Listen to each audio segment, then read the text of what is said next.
Hey guys, for today's video I'm actually outside. I've been asked to make a card box for one of my regular customers. She's been one of my biggest supports. She's engaged, so I've been asked to make her a card box so that when she has her engagement party next weekend, all of her friends and family can pop their cards into a card box. So I've taken my camera outside today and I'm going to make this card box for her. I'm making it out of plywood. I'm going to be ripping down the plywood with my table saw and then gluing and nailing it together with my nail gun. So follow along and watch how I get this card box made. When it's made, I'm then going to give it a sand, stain it up, and then paint probably cards or something cute on the front of it. But follow along with me and let me show you how I use my table saw. Okay, so this is my table saw. This is a guide rail so that when you're ripping down sheets you can just set it to a certain dimension and rip down the sheets. So I want my box to be about 20 centimeters tall by about 40 centimeters wide. So I'm going to rip it down to 18 centimeters. This will make sense at the end. My plywood is about 9 mil, so if you cut it down to 18 centimeters and then you put your top and your bottom on, that'll give you 20 centimeters. So I'm going to start ripping them down at 19 centimeters first, and then I'll come back, 18 centimeters first, and then I'll come back and do the other cross rip cuts to make it the width that I want it.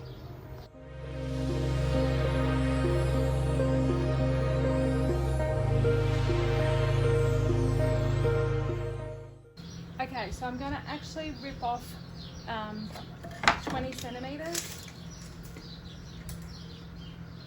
because I want it 40 centimeters wide. So I'm just going to change this.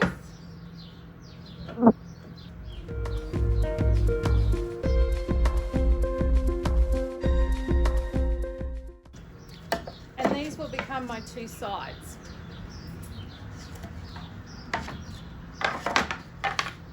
And then this will be my front and back. So with these two, I'm actually going to rip off another 4 centimeters. One will become the slot that you pop the cards through, and the other one I want it to have a hinge back so that you could get in the back to get the cards in.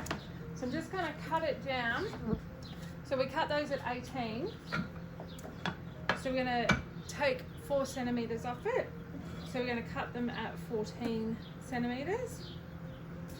And we're going to keep both sides of one piece, and then we'll just have another piece of scrap for the other. Okay, so we're going to go and put this together, and then we'll measure up the top pieces and the bottom piece that we need. Okay, so we've got all our pieces here. These are our side pieces. So we're going to glue them on the inside of the front and back. So I'm just going to run a bead of glue down here. Oh.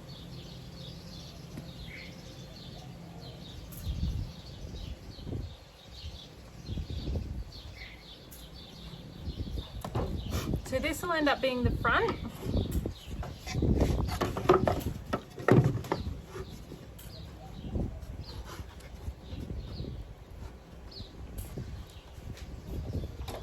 So I've just got my 16 gauge nail gun here.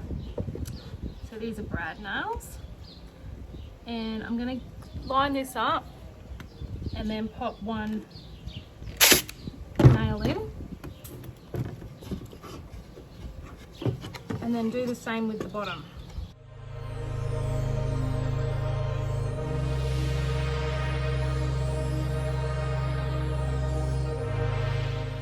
And then with this back piece, we're actually going to put it at the top of the back, because then when we put the little hinges on, this piece will hinge off that.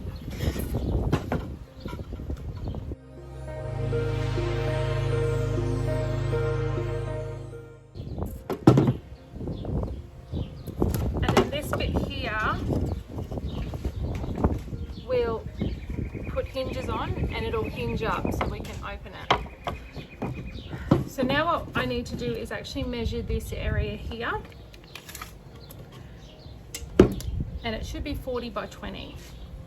I'm going to go back over to the table saw, cut 2 pieces out by 40 by 20 to be able to put on the top and the bottom. So I'll go and do that and then I'll meet you back here. Okay, so I've got both of them cut. I'm just going to glue around the top edge here.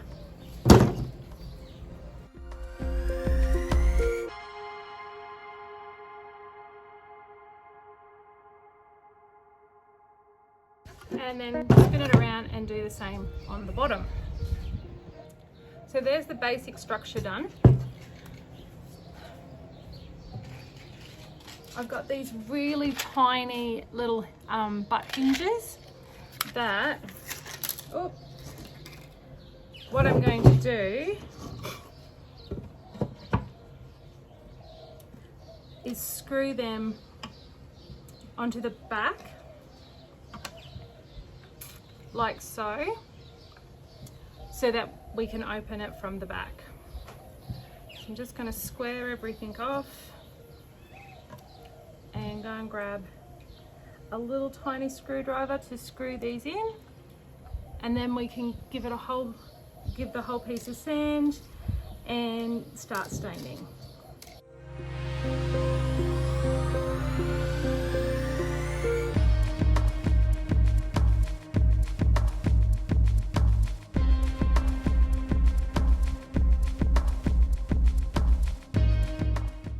So the box is finished, it's put together. I've filled in the nail holes with some stained wood colour putty because I'm going to be staining it with my favourite stain. This is the Marboo stain in the Cabot's deck and exterior stain. So because you can see through it, I'm actually going to stain the inside first and then I'll stain the outside. So when I'm staining, I just use a foam brush too. So you could have stained everything before you put it together.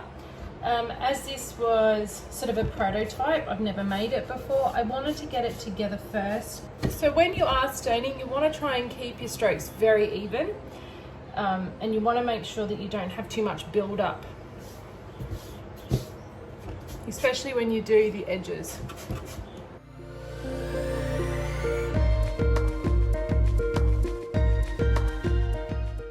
Okay, so now that the stain is on, I'll wait for it to dry completely, and then I will just give it a light sand just to even it up, and then I'll come back and seal it. The sealing just helps to keep the colour in, but it also helps for when I'm putting the decal on the front and painting it, the stencil. It helps with any bleeding. So I'll wait for it to dry, give it a sand, and then I'll be back to show you what I'm up to. Okay, so it's dry and I've given it a quick sand, and now I'm just going to seal it with a clear coat.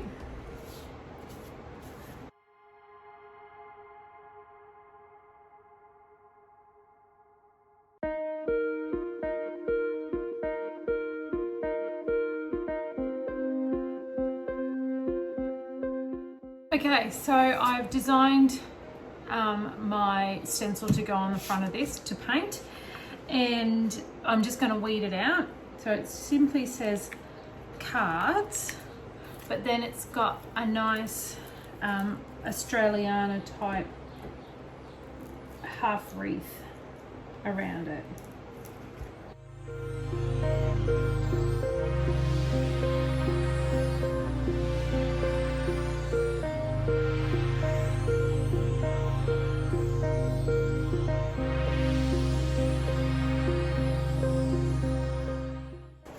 So there it is.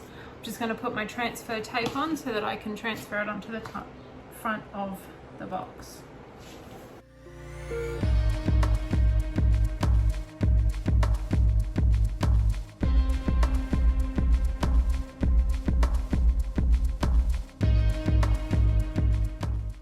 Okay, so that's on. So what I'm going to do now is I'm going to go over it with, I've just popped my brush of clear coat into a Ziploc bag, and I'm just going to go over with what's on the brush.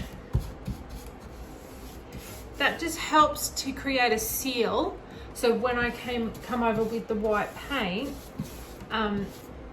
the vinyl is really adhered and sealed onto the wood. So I'm going to let that dry, and then I'll come back with my white paint and start painting the stencil. Okay, so now it's time to paint. So if you watched my last video about how I make farmhouse signs, this is the same. I will link it in a card above, so if you want to go and watch it, you can watch it. So we've applied the vinyl stencil on. I've sealed it with the top coat just to make sure that there's a seal between the vinyl and the timber. This just helps to get a nice clean edge when you remove the vinyl. And then I'm actually going to do nice thin coats of the white paint. I find by doing it on a roller, I get a better coverage and I get even thin coats. I might need more coats by doing it with the roller, but I get a better result at the end. So I just keep my paint in little tiny 100 ml wide paint trays, and I actually just keep the roller in there, and then while I'm not using it, I just pop a bag, like a shopping bag, a plastic shopping bag over the top of it. I use a roller and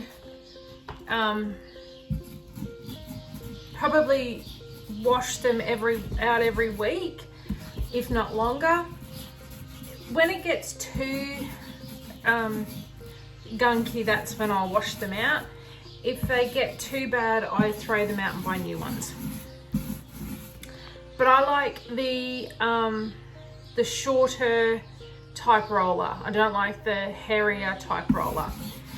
So another tip I have for you is use extra vinyl down the sides or masking tape, just so that if you accidentally do go off the actual vinyl shape, you're not going to have to clean up your timber piece. So that's one coat. I'm going to let that completely dry, and then I'll come back and do a second coat, let it dry, and come back and do a third coat. When that is all finished, if I need to sand it, I'll give it a light sand with my orbital sander and then start removing the vinyl. Alrighty, we're ready to pull off the vinyl and see our design.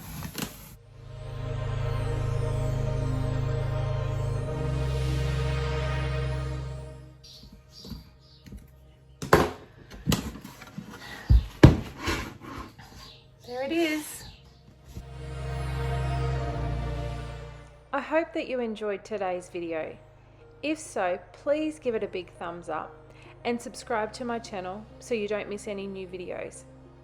If you want to find any of the paint or products that I used today, or to order your very own farmhouse sign, please be sure to hit up the website www.signjacqueline.com.au.